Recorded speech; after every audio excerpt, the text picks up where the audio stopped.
Olá, meus amigos, que o Deus de Abraão, o Deus de Isaac, o Deus de Jacó, seja com vocês. Ele venha fazer a luz do seu rosto brilhar na sua vida. Que isso aconteça. Essa é uma oração que eu faço. Eu não apenas desejo ou falo palavras, eu quero que o meu Senhor seja glorificado na sua vida. Porque essa é a vontade de Deus para cada um de nós. Deus é Pai. E como Pai, Ele quer ser honrado. Ele quer ser glorificado. Ele quer ser dignificado através dos seus filhos, dos seus servos, para que os outros, os incrédulos, os filhos das trevas, vejam a diferença entre aqueles que são de Deus daqueles que não são. É uma forma de testemunhar da grandeza de Deus nesse mundo. Jesus veio e viveu como servo, para que o Pai fosse glorificado nele, e de fato ele foi. Jesus glorificou o Pai não só com palavras, com cânticos, mas com a sua própria vida. E é isso que Deus quer para você. Você quer saber a vontade de Deus para a sua vida? É isso. Você ser a própria glória dele aqui na terra. Aliás, nós falamos isso semana passada. Mas o que eu queria falar, gostaria de dividir com vocês? No relacionamento servo e senhor, conforme nós vimos falando, que é extremamente importante para você se posicionar, ou melhor, para você se autoavaliar, para que você venha saber quem é você diante de Deus. Só isso. Você usar a sua fé com inteligência para avaliar-se e ver a imagem de Deus na sua vida através da palavra dele.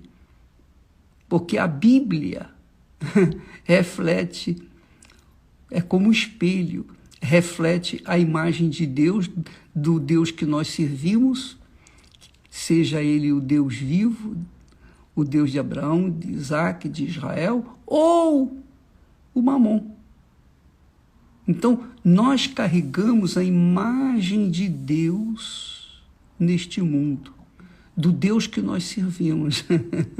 Então, por exemplo, você que é uma pessoa que está vivendo em comunhão com o Altíssimo, tem o Espírito Santo, essa é a razão da vinda do Espírito Santo.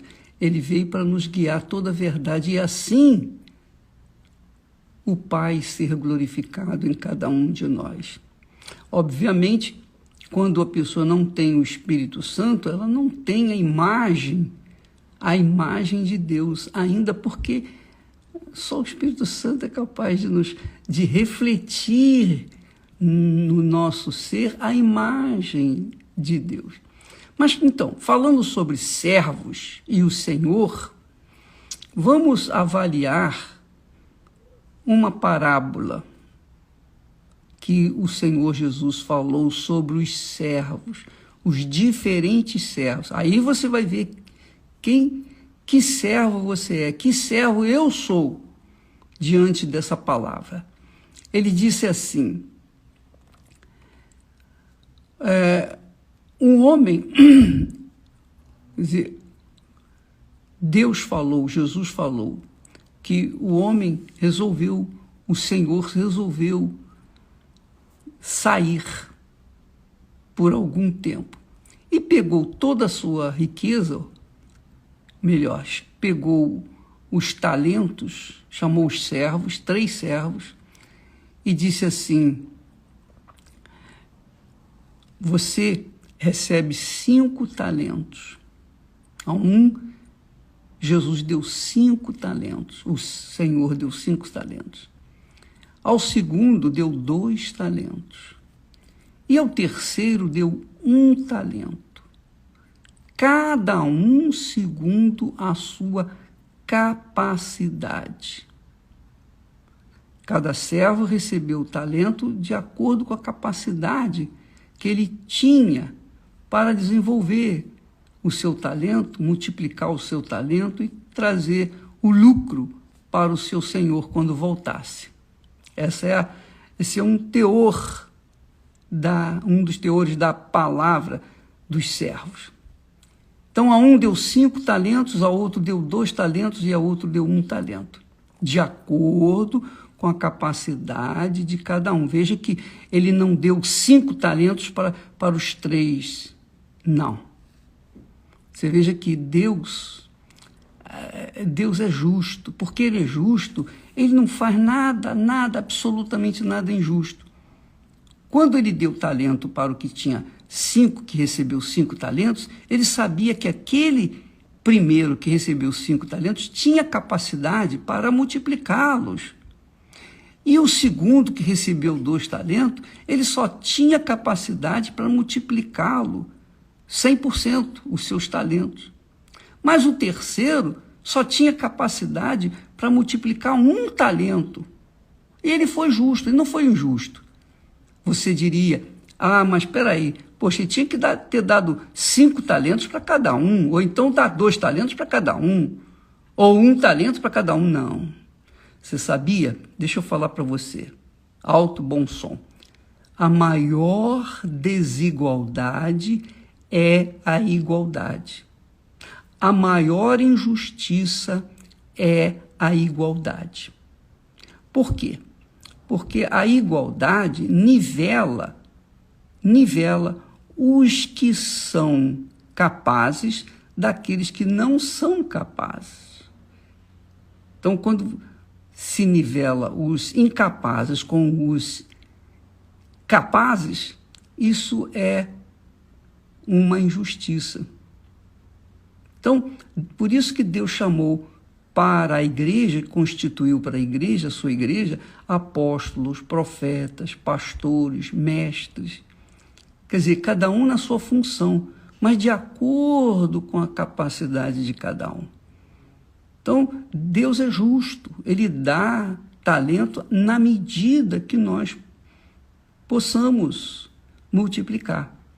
Então, quando ele voltou e fez acertar as contas com os servos, o que tinha ganho 5 talentos, multiplicou-os, trouxe mais 5, 10 talentos.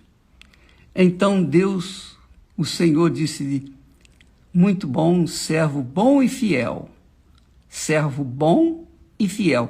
Não disse servo bom, legal, não. Servo bom e fiel. Tem que ser bom e fiel. Não basta ser bom, tem que ser fiel. Não basta ser fiel, tem que ser bom. Tem que ser bom e tem que ser fiel.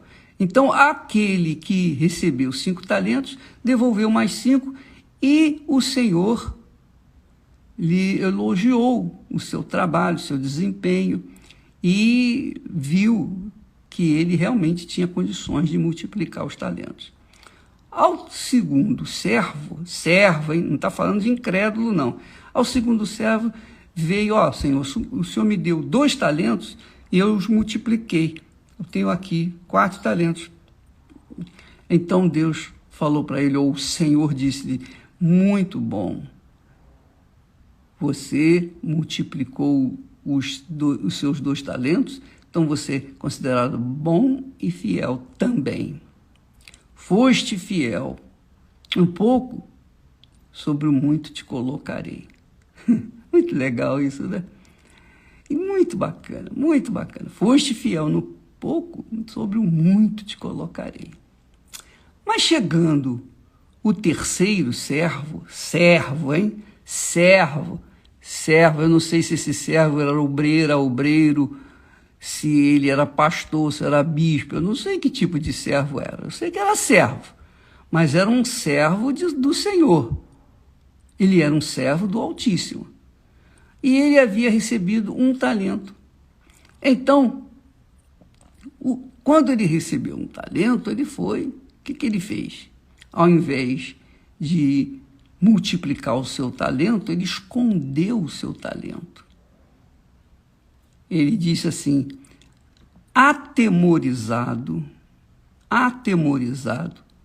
escondi na terra o teu talento. Aqui tens o que é teu. Porque aquele servo achava que o Senhor era um homem duro, que semeava, ou que ceifava onde não havia semeado e ajuntava onde não havia espalhado. Então aquele servo tinha maus olhos para com o seu senhor. O achava injusto. Quer dizer, ele carregava consigo a malícia, o espírito da malícia. Olhava o seu senhor com maus olhos. Ele era servo, mesmo sendo servo, olhava o seu senhor com maus olhos. Então ele respondeu: sabendo que és um homem assim, atemorizado, escondi na terra o teu talento, e aqui tens o que é teu. Porém o senhor dele disse: servo mau e negligente. É o contrário dos outros que são bons e fiéis, leais. Servo mau e negligente. Sabias que ceifo onde não semeei e ajunto onde não espalhei? Então você deveria ter colocado o meu dinheiro, ter dado o meu dinheiro aos banqueiros, e quando eu viesse, receberia com juros. Então disse o Senhor para os seus demais servos: olha só, preste atenção. Tirai-lhe, pois, o talento e dai ao que tem 10 talentos, porque a qualquer que tiver será dado e terá em abundância. Mas o que não tiver, até o que tiver será tirado. E lançai, pois, o servo inútil, porque não foi bom nem fiel, lançai o servo inútil nas trevas exteriores. Ali haverá pranto e ranger de dentes. Quer dizer, a pessoa fica pensando assim: puxa vida, era um servo, o servo foi lançado nas trevas exteriores, onde há choro e ranger de dentes. Poxa, mas eu não entendo isso, bispo. Você não entende, sabe por quê, amiga e amigo? Porque você ainda não se tornou uma serva ou um servo. Porque quando a pessoa é serva de Deus, ela entende o seu Senhor. Ela compreende direitinho o seu Senhor. Por quê? Porque o seu Senhor a escolheu. O seu Senhor a chamou e a escolheu. E ela é serva de verdade. Leal, ela é boa e fiel ao seu Senhor. Mas você verifica que isso se dá dentro da igreja. Dentro das igrejas, as igrejas denominacionais, as igrejas físicas, as instituições, das quais a Igreja Universal do Reino de Deus também está incluída, todos nós estamos incluídos nesse contexto aqui, e dentro das igrejas existe o servo bom e fiel, que procura servir ao seu Senhor, não servir aos homens, não querer agradar, paparicar, lisonjear os homens, mas ele está ali para servir a Deus. Ele é servo não só na igreja, enquanto está à vista dos outros. Ele é servo também quando está em casa, quando ele serve bem a sua esposa, ela serve bem ao seu marido, porque o casamento é um reflexo, é uma imagem de Jesus e a sua igreja, que é o corpo dele. Então, é o casamento, né? Jesus é o cabeça, a igreja espiritual é o corpo do Senhor Jesus. Então, quando o casamento está bem entrosado, é porque eles a tenha servido e ela a tenha servido. Os dois compactuam da mesma fé e os dois se servem entre si. E aí o casamento segue em harmonia. Mas o importante é saber que o Senhor Jesus trata aqui de um servo inútil e negligente. Um servo como tantos têm vivido nesse mundo afora. Porque quem é servo bom e leal, fiel, esse servo não dá problema para o seu senhor. Esse servo ele não é negligente, ele não é rebelde, ele não é uma pessoa difícil de se lidar, porque ele é bom no que faz e é leal ao seu senhor. Avalie, minha amiga e meu amigo, a sua vida. Que tipo de servo você é? Eu me avalio, eu procuro ver, eu sou cheio de falhas, defeitos, erros, porque eu sou homem. Todos nós erramos, todos nós falhamos, todos nós pecamos, porque está escrito que aquele que diz que não tem pecado é mentiroso, não é? Então todos nós falhamos, mas aqui não se trata da falha de pecados, aqui se trata do caráter, porque há os servos bons e fiéis e há os servos negligentes e infiéis, ou servos que não tratam o Senhor da forma como ele deve ser tratado. Servos maus e negligentes. É o que mais existe dentro das igrejas, desgraçadamente, infelizmente. Essa é uma realidade triste, mas é uma realidade. É uma realidade. Então, você quando vê, por exemplo, pastores que saem por aí atirando para tudo quanto é lado, você vê, por exemplo, quando o servo é verdadeiro, é bom e fiel, ele não se importa em agradar aos homens, porque ele não espera a honra, a glória dos homens. Ele espera a glória do seu Senhor.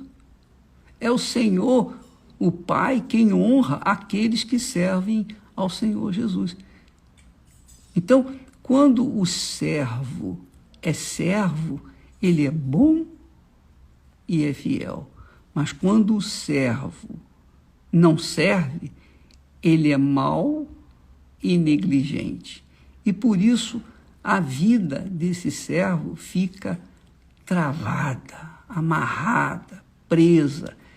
E essa é uma das razões porque muitas pessoas dizem: o Senhor é meu pastor, nada me faltará. Coisa mais simples falar isso, confessar isso. Mas quando vai olhar com lupa a vida desse servo ou dessa serva, se vê muita coisa errada. Nota-se logo que é mau, ou serva má, e negligente, infiel, desleal. E aí a vida está assim, é por conta disso. A culpa não é dos outros, não. A culpa não é por causa do seu Senhor, não. A culpa é por causa de si próprio. Então, eu gostaria que você meditasse nesse texto, porque ele fala daqueles que servem a Deus e daqueles que dizem que servem a Deus. Você vai vê-los, tanto um quanto o outro, para que você venha colocar as barbas de molho e não venha se iludir seguindo a pessoas, aos seres humanos. A gente não tem o direito de seguir nem mesmo aqueles que se dizem servos. A gente tem que seguir a Jesus, seguir a palavra de Deus. Eu nunca confiei a minha vida ao ser humano, nunca, nunca. Desde o início da minha fé, todas as vezes que o pastor pregava, o meu bispo pregava sobre a palavra de Deus, eu acompanhava o raciocínio dele para não permitir-me ser enganado por alguma palavra má colocada. Então você deve avaliar também o seu pastor para que você não venha acabar tentando servi-lo para agradar a Deus. Não, você tem que servir a Deus. O servo é servo do Senhor. Só existe um Senhor, não existem dois senhores. Não existe o Senhor nos céus e o Senhor na terra. Não existe. Só existe um Senhor, nos céus e na terra. E quem é servo, serve ao Senhor dos céus e da terra. E esse servo é bom e é fiel. E esse entrará no gozo do seu Senhor. Graças a Deus. Deus abençoe vocês e até amanhã, no nome do Senhor Jesus. Amém.